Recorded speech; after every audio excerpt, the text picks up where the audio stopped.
Il Consiglio regionale avrà il compito di esaminare e eventualmente migliorare una legge che, a differenza di quanto dichiarano i disinformati, riafferma i valori paesaggistici ed ambientali del piano paesaggistico regionale e quelli della legge salvacoste, che punta ad uno sviluppo sostenibile basato sull'equilibrio tra tutela del paesaggio e crescita economica in attuazione del codice urbani. E quanto ha sottolineato ieri il Presidente del Consiglio regionale Gianfranco Ganau, che è intervenuto pubblicamente sul tema.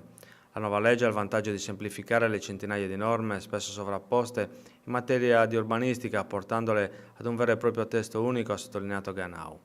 La norma facilita finalmente le procedure per la definizione dei PUC nella fase di elaborazione, consentendo la copianificazione già nelle fasi di progettazione, di verifica e approvazione, riportando ad una unica conferenza di servizi l'acquisizione dei numerosi pareri e autorizzazioni con una riduzione dei livelli di valutazione.